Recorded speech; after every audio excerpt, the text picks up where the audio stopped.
The Invisible Prince, a French fairy tale. Once upon a time there lived a fairy who had power over the earth, the sea, fire, and the air.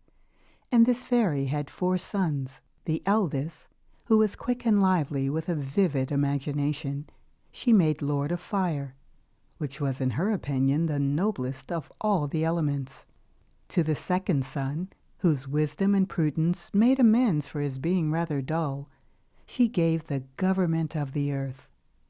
The third was wild and savage, and of monstrous stature, and the fairy, his mother, who was ashamed of his defects, hoped to hide them by creating him king of the seas. The youngest, who was the slave of his passions and of a very uncertain temper, became prince of the air. Being the youngest, he was naturally his mother's favorite, but this did not blind her to his weaknesses, and she foresaw that some day he would suffer much pain through falling in love. So she thought the best thing she could do was to bring him up with a horror of women, and to her great delight, she saw this dislike only increased as he grew older. From his earlier childhood he heard nothing but stories of princes who had fallen into all sorts of trouble through love, and she drew such terrible pictures of poor little Cupid that the young man had no difficulty in believing that he was the root of all evil. All the time that this wise mother could spare from filling her son with hatred for all womankind, she passed in giving him a love of the pleasures of the chase, which henceforth became his chief joy. For his amusement she had made a new forest, planted with the most splendid trees, and turned loose in it every animal that could be found in any of the 4 quarters of the globe. In the midst of this forest she built a palace, which had not its equal for beauty in the whole world, and then she considered that she had done enough to make any prince happy. Now it is all very well to abuse the god of love, but a man cannot struggle against his fate. In his secret heart the prince got tired of his mother's constant talk on this subject, and when one day she quitted the palace to attend to some business, begging him never to go beyond the grounds, he at once jumped at the chance of disobeying her. Left to himself, the prince soon forgot the wise counsels of his mother, and feeling very much bored with his own company, he ordered some of the spirits of the air to carry him to the court of a neighboring sovereign. This kingdom was situated in the island of Roses, where the climate is so delicious that the grass is always green and the flowers always sweet. The waves, instead of beating on the rocks, seem to die gently on the shore. Clusters of golden bushes covered the land, and the vines were bent low with grapes. The king of this island had a daughter named Rosalie, who was more lovely than any girl in the whole world. No sooner had the eyes of the prince of the air rested on her than he forgot all the terrible woes which had been prophesied to him ever since he was born, for in one single moment the plans of years are often upset. He instantly began to think how best to make himself happy, and the shortest way that occurred to him was to have Rosalie carried off by his attendant spirits. It is easy to imagine the feelings of the king when he found that his daughter had vanished. He wept her loss night and day, and his only comfort was to talk over it with a young and unknown prince who had just arrived at the court. Alas, he did not know what a deep interest the stranger had in Rosalie, for he too had seen her, and had fallen a victim to her charms. One day the king, more sorrowful than usual, was walking sadly along the seashore, when after a long silence the unknown prince, who was his only companion, suddenly spoke. "There is no evil without a remedy," he said to the unhappy father, "and if you will promise me your daughter in marriage, I will undertake to bring her back to you." "You are trying to soothe me by vain promises," answered the king. Did I not see her caught up into the air in spite of cries which would have softened the heart of anyone but the barbarian who has robbed me of her?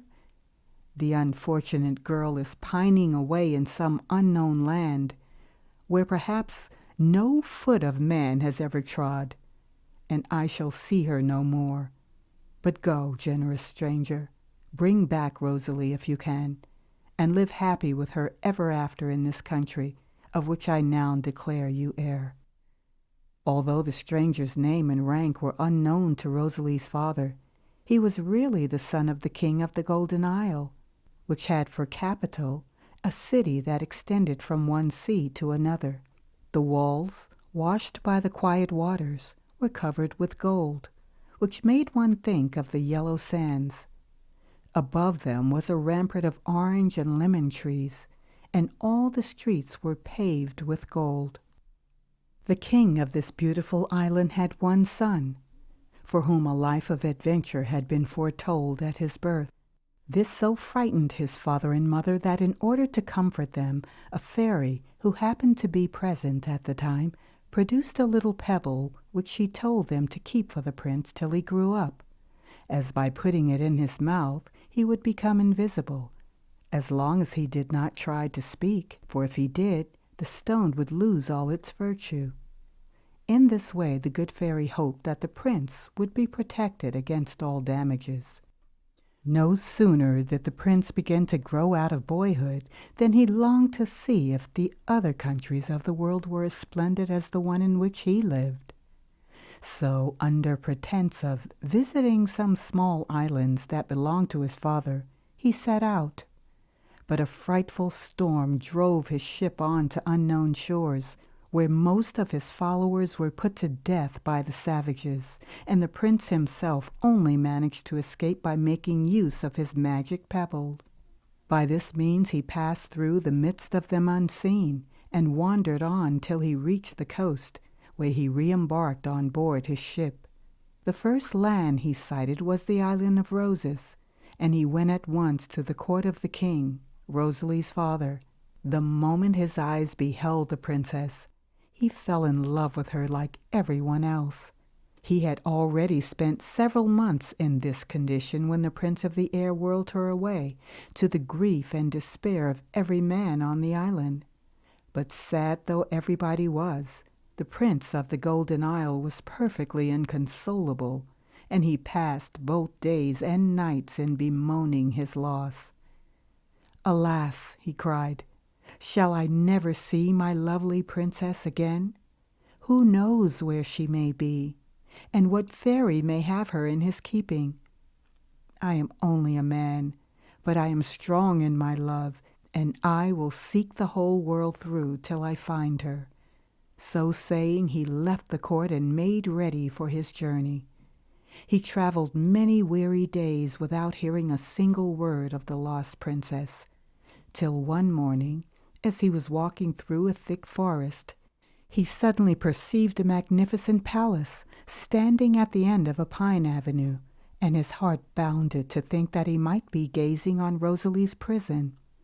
He hastened his steps and quickly arrived at the gate of the palace, which was formed of a single agate.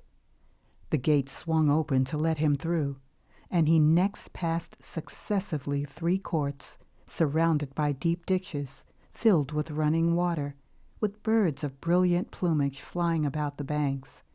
Everything around was rare and beautiful, but the prince scarcely raised his eyes to all these wonders. He thought only of the princess, and where he should find her. But in vain he opened every door and searched in every corner. He neither saw Rosalie nor anyone else. At last there was no place left for him to search but a little wood, which contained in the center a sort of hall built entirely of orange trees, with 4 small rooms opening out of the corners. 3 of these were empty except for statues and wonderful things, but in the 4th the invisible prince caught sight of Rosalie. His joy at beholding her again was, however, somewhat lessened by seeing the prince of the air was kneeling at her feet and pleading his own cause. But it was in vain that he implored her to listen. She only shook her head. "No," was all she would say. "You snatched me from my father whom I loved, and all the splendor in the world can never console me. Go. I can never feel anything towards you but hate and contempt." With these words she turned away and entered her own apartments. Unknown to herself, the invisible prince had followed her, but fearing to be discovered by the princess in the presence of others, he made up his mind to wait quietly till dark, and employed the long hours in writing a poem to the princess, which he laid on the bed beside her. This done, he thought of nothing but how best to deliver Rosalie, and he resolved to take advantage of a visit which the Prince of the Air paid every year to his mother and brothers in order to strike the blow. One day, Rosalie was sitting alone in her room thinking of her troubles when she suddenly saw a pen get up from off the desk and begin to write all by itself on a sheet of white paper. As she did not know that it was guided by an invisible hand, she was very much astonished, and the moment that the pen had ceased to move, she instantly went over to the table, where she found some lovely verses, telling her that another shared her distresses, whatever they might be, and loved her with all his heart, and that he would never rest until he had delivered her from the hands of the man she hated. Thus encouraged, she told him all her story, and of the arrival of a young stranger in her father's palace, whose looks had so charmed her that since that day she had thought of no one else. At these words the prince could contain himself no longer. He took the pebble from his mouth and flung himself at Rosalie's feet. When they got over the first rapture of meeting, they began to make plans to escape from the power of the Prince of the Air. But this did not prove easy, for the magic stone would only serve for one person at a time, and in order to save Rosalie, the Prince of the Golden Isle would have to expose himself to the fury of his enemy. But Rosalie would not hear of this. "No, Prince," she said. "Since you are here, this island no longer feels a prison. Besides, you are under the protection of a fairy, who always visits your father's court at this season. Go instantly and seek her, and when she is found, implore the gift of another stone with similar powers. Once you have that, there will be no further difficulty in the way of escape." The Prince of the Air returned a few days later from his mother's palace, but the invisible prince had already set out. He had, however, entirely forgotten the road by which he had come, and lost himself for so long in the forest that when at last he reached home the fairy had already left, and in spite of all his grief there was nothing for it but to wait till the fairy's next visit and allow Rosalie to suffer 3 months longer. This thought drove him to despair, and he had almost made up his mind to return to the place of her captivity, when one day, as he was strolling along an alley in the woods, he saw a huge oak open its trunk, and out of it stepped 2 princes in earnest conversation. As our hero had the magic stone in his mouth, they imagined themselves alone and did not lower their voices. "What," said one, "are you always going to allow yourself to be tormented by a passion which can never end happily? And in your whole kingdom can you find nothing else to satisfy you?" "What is the use," replied the other, "of being prince of the gnomes, and having a mother who is queen over all 4 elements, if I cannot win the love of the Princess Argentine? From the moment that I first saw her sitting in the forest surrounded by flowers, I have never ceased to think of her night and day, and although I love her, I am quite convinced that she will never care for me. You know that I have in my palace the cabinets of the years. In the first, great mirrors reflect the past. In the second, we contemplate the present. In the third, the future can be read. It was here that I fled after I had gazed on the Princess Argentine. But instead of love, I only saw scorn and contempt. Think how great must be my devotion when, in spite of my fate, I still love on." Now the Prince of the Golden Isle was enchanted with this conversation, for the Princess Argentine was his sister, and he hoped, by means of her influence over the Prince of the Gnomes, to obtain from his brother the release of Rosalie. So he joyfully returned to his father's palace, where he found his friend the fairy, who had once presented him with a magic pebble like his own. As may be imagined, he lost no time in setting out to deliver Rosalie, and traveled so fast that he soon arrived at the forest, in the midst of which she lay a captive. But though he found the palace, he did not find Rosalie. He hunted high and low, but there was no sign of her, and his despair was so great that he was ready 1,000 times over to take his own life. At last he remembered the conversation of the two princes about the cabinets of the years, and that if he could manage to reach the oak tree, he would be certain to discover what had become of Rosalie.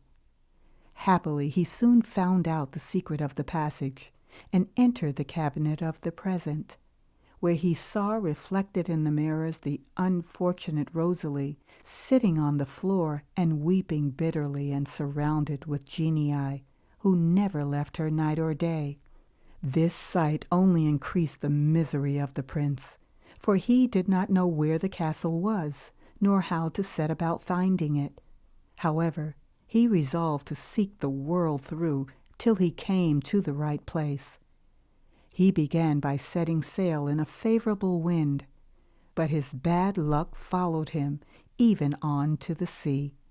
He had scarcely lost sight of the land when a violent storm arose, and after several hours of beating about, the vessel was driven on to some rocks, on which it dashed itself to bits.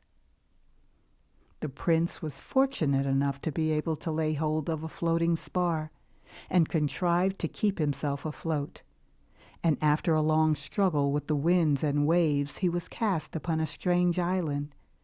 But what was his surprise on reaching the shore to hear sounds of the most heart-rending distress, mingled with the sweetest songs which had ever charmed him. His curiosity was instantly roused, and he advanced cautiously till he saw 2 huge dragons guarding the gate of a wood. They were terrible indeed to look upon.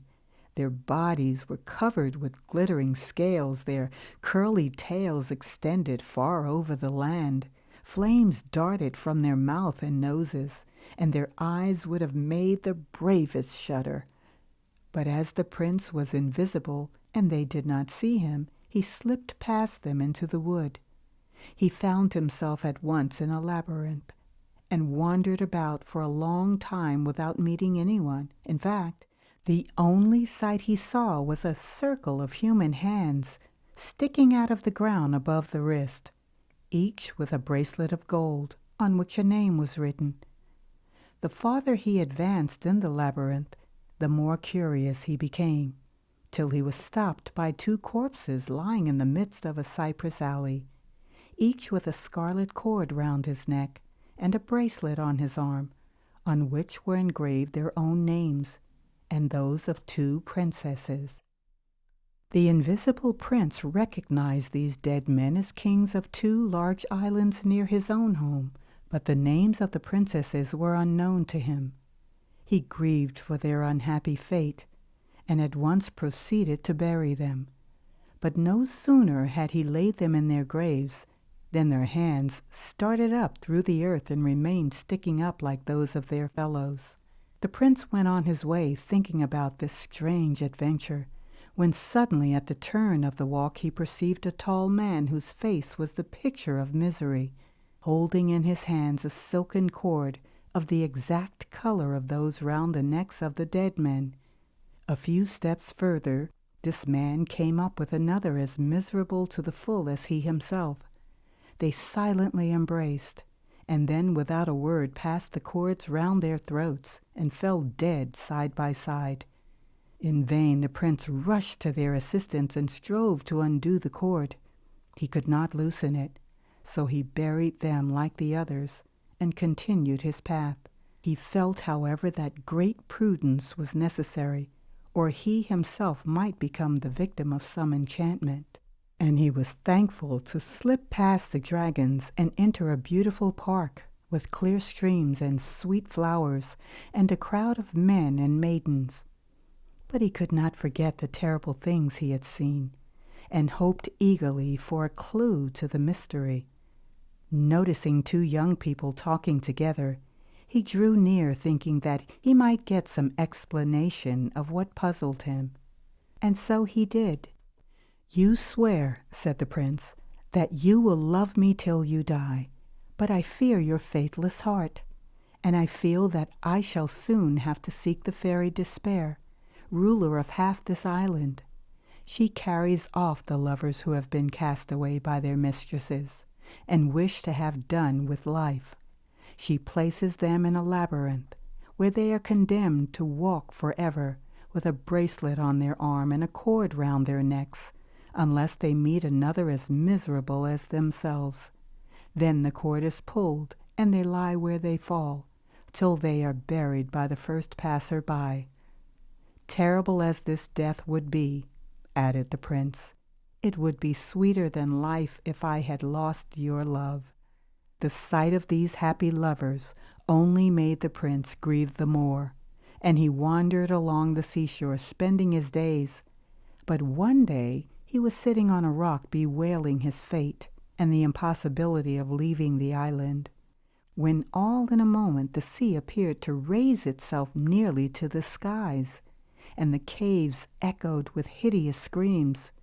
As he looked, a woman rose from the depths of the sea, flying madly before a furious giant. The cries she uttered softened the heart of the prince. He took the stone from his mouth, and drawing his sword, he rushed after the giant, so as to give the lady time to escape.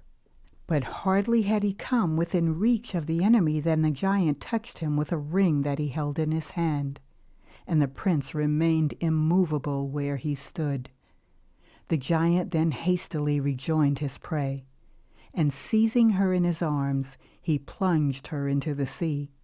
Then he sent some Tritons to bind chains about the prince of the Golden Isle, and he too felt himself borne to the depths of the ocean, and without the hope of ever again seeing the princess.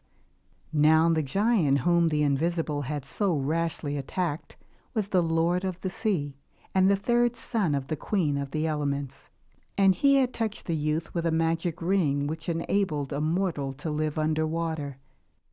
So the prince of the Golden Isle found, when bound in chains by the Tritons, he was carried through the home of strange monsters and past immense seawood forests, till he reached a vast sandy space, surrounded by huge rocks. On the tallest of the rocks sat the giant, as on a throne. "Rash mortal," said he, when the prince was dragged before him, "you have deserved death, but you shall live only to suffer more cruelly. Go and add to the number of those whom it is my pleasure to torture." At these words the unhappy prince found himself tied to a rock. But he was not alone in his misfortunes, for all round him were chained princes and princesses, whom the giant had led captive. Indeed, it was his chief delight to create a storm in order to add to the list of his prisoners. As his hands were fastened, it was impossible for the Prince of the Golden Isle to make use of his magic stone, and he passed his nights and days dreaming of Rosalie. But at last the time came when the giant took it into his head to amuse himself by arranging fights between some of his captives. Lots were drawn, and one fell upon our prince, whose chains were immediately loosened. The moment he was set free, he snatched up his stone and became invisible. The astonishment of the giant at the sudden disappearance of the prince may well be imagined. He ordered all the passages to be watched, but it was too late, for the prince had already glided between two rocks. He wandered for a long while through the forests, where he met nothing but fearful monsters. He climbed rock after rock, steered his way from tree to tree, till at length he arrived at the edge of the sea, at the foot of a mountain that he remembered to have seen in the cabinet of the present, where Rosalie was held captive. Filled with joy, he made his way to the top of the mountain, which pierced the clouds, and there he found a palace. He entered, and in the middle of a long gallery he discovered a crystal room, in the midst of which sat Rosalie, guarded night and day by genii. There was no door anywhere, nor any window. At this sight the prince became more puzzled than ever, for he did not know how he was to warn Rosalie of his return. Yet it broke his heart to see her weeping from dawn till dark. One day, as Rosalie was walking up and down her room, she was surprised to see that the crystal which served for a wall had grown cloudy, as if someone had breathed on it.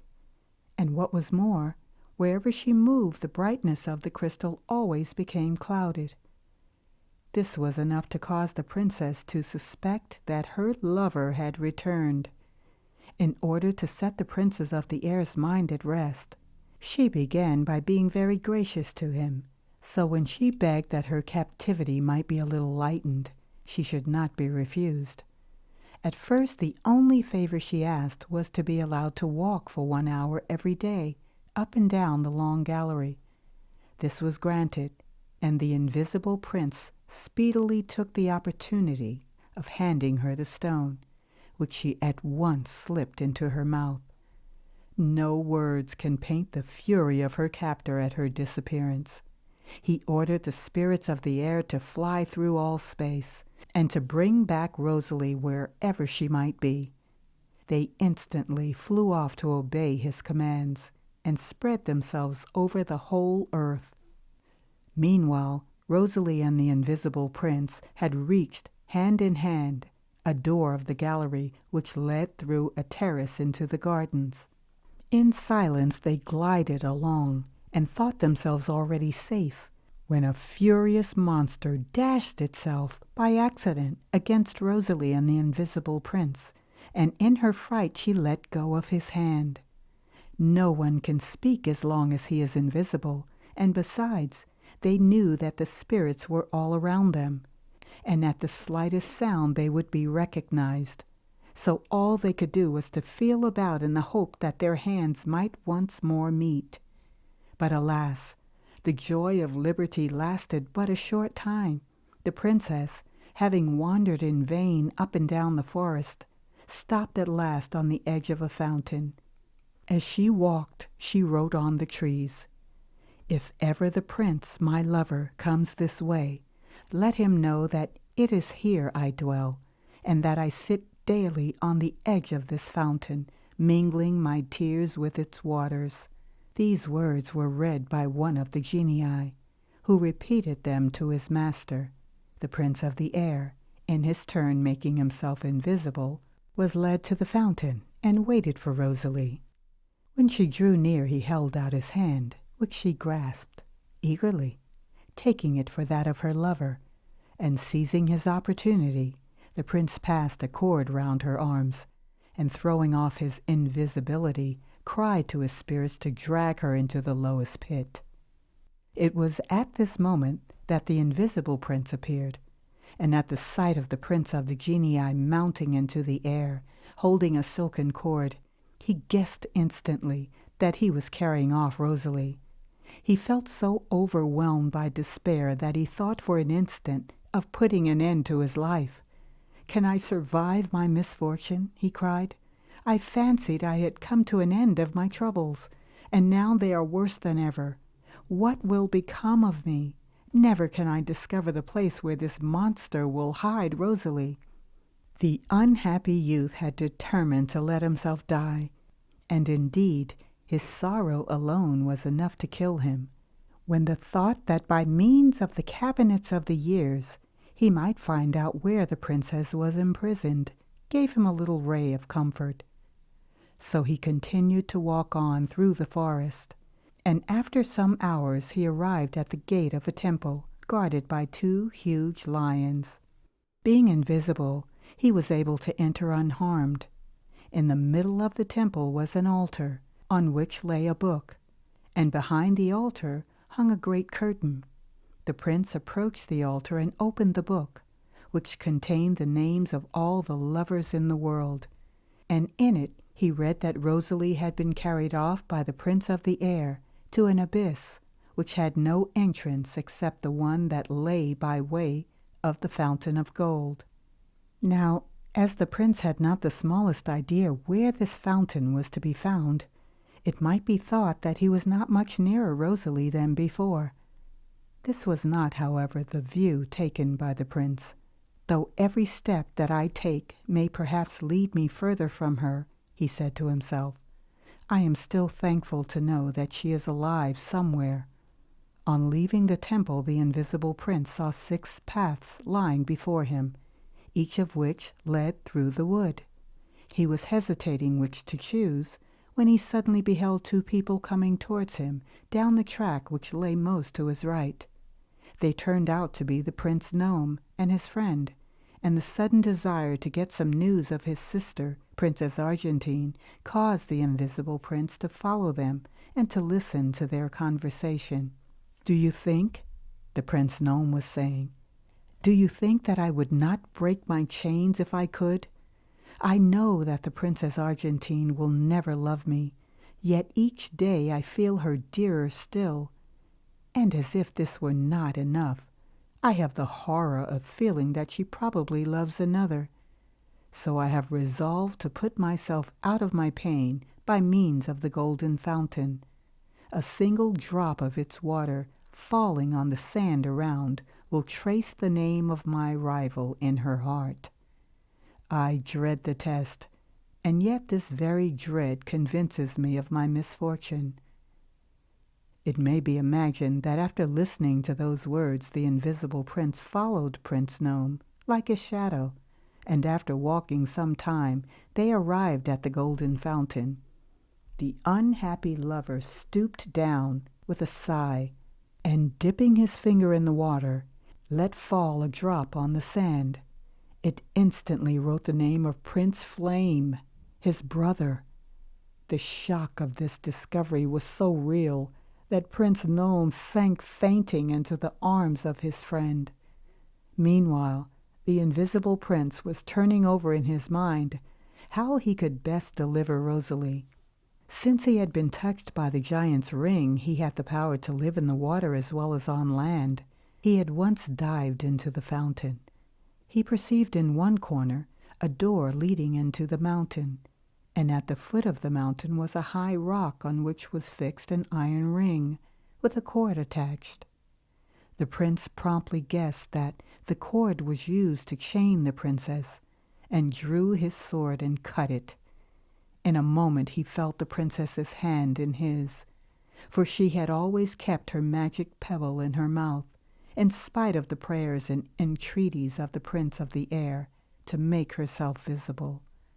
So hand in hand the invisible prince and Rosalie crossed the mountain, but as the princess had no power of living under water, she could not pass the golden fountain. Speechless and invisible they clung together on the brink, trembling at the frightful tempest the Prince of the Air had raised in his fury. The storm had already lasted many days when tremendous heat began to make itself felt. The lightning flashed, the thunder rattled, firebolts fell from heaven, burning up the forests and even the fields of corn.